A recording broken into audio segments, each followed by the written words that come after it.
you have the ability, as long as you let care partners know, to just go anywhere you want to.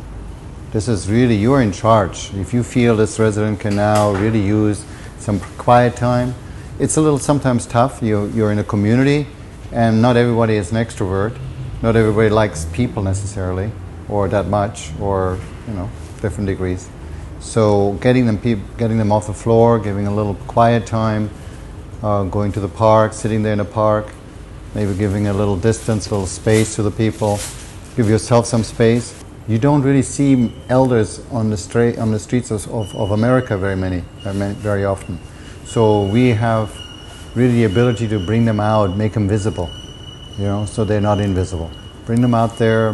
Yourself interrelating or connecting with elders is a beautiful sight that can bring awareness to other people, saying, oh, I wonder when the last time was I spent time with my grandpa or with any elders. Again, the basic idea would be to make these places, assisted living as they're called, and community living really as we should call them, or elder care communities, places that others are desired, that other people desire to come to. Right? So that you just can't wait to satisfy your teenager because they want to come here. Let's go to that old folks home. When was the last time you heard that? But that would be the idea. Imagine the attitude if when you are here with elders and you don't have the feeling that you need to give them anything other than who you are in terms of being present. That's really almost the mind shift that I like you to entertain. You are sitting with an elder, and actually you're not sitting with an elder feeling the pressure. I know I can tell it to you, but it will take immersion, and that's a nice term I just heard the other day. What we're really doing is we are immersing you for a year in this environment, so you will pick up what you need to pick up, because what you will really pick up is not stuff you learn intellectually, but what you actually experience. That will stay with you, right? And just when you're with a client, what will stay with you is not chapter 15, page 22. What will stay with you is your experience of something. That's available to you when in time of need for a client. So when you can just sit with a client, with a resident, with an elder, your friend, whatever you want to call him or her, and you're sitting here, and I can sit with Mona, and I actually don't feel I have to do something. I'm going to arrive. Everything slows down. I'm going to arrive. I may not even say hi. My eyes can say hi. And then, of course, there's a part of me that feels a little anxiety, perhaps, thinking, what's she going to think? And then I'm going to just let that go. And then I'm here, And then I wait for words to come to you. It's a different mindset. You don't think what you have to say now. Maybe nothing will come. It's very rare, in my experience over the last 20 years, that we run out of words. It's more often the other way around. Right? That words take over. So I'm here. And I actually don't have to do anything, because guess what?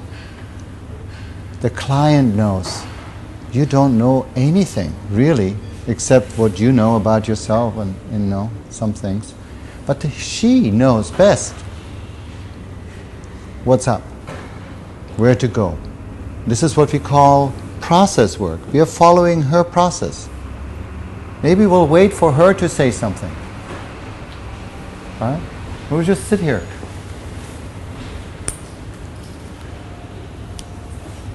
When was the last time you had the gift of somebody just sitting next to you and waiting for you to talk? Elders are our teachers is one of our taglines. They are teaching us. Do you know how beautiful that feels for an elder, for anyone, for you, if you have something to give to someone else, especially here in this environment where often elders are not really called upon to give to us? So give them the gift of your presence, of you being here, and have them be your teachers. So one of the things that we actually like to do here is to learn to say, I don't know. I don't know.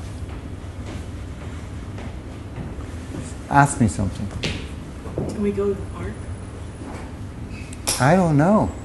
What do you need to go to the park, by the way? I want to see the little kids playing. You want to see the little kids playing? Do you need like a contraption? Like a walker or something? Or are you okay? I probably need a sweater. Sweater. Yeah, that's good. The basics, right? Is it cold, warm? How do you get there?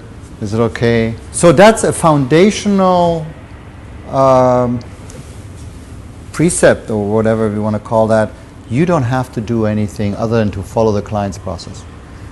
And what do you need to do in order to follow the client's process? Be present.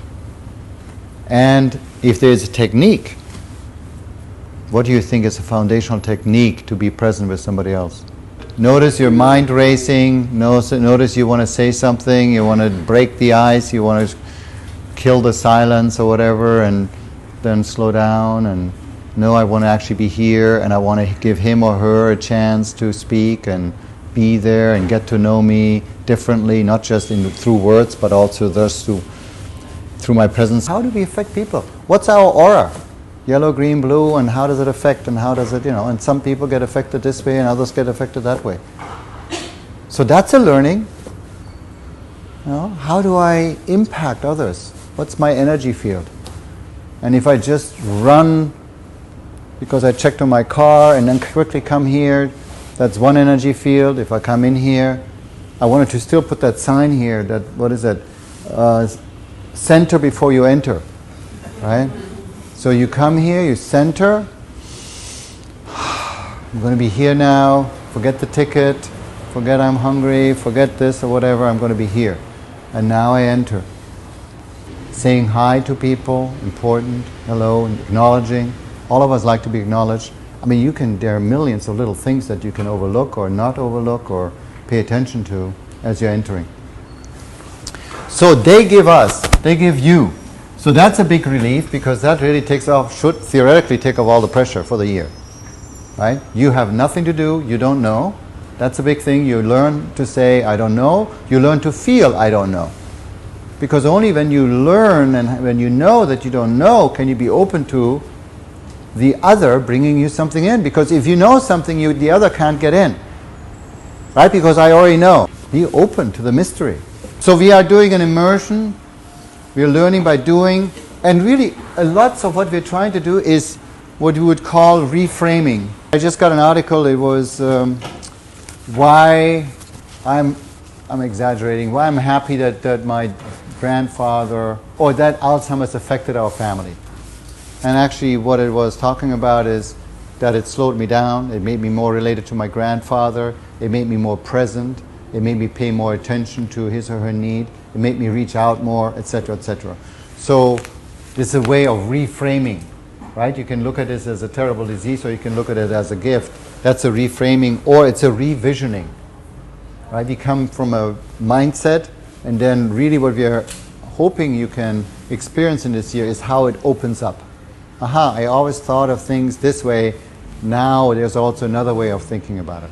So that's really a big gift, because that's an expansion of awareness, right? There's other ways of seeing things. And the whole non-pathologizing attitude is important.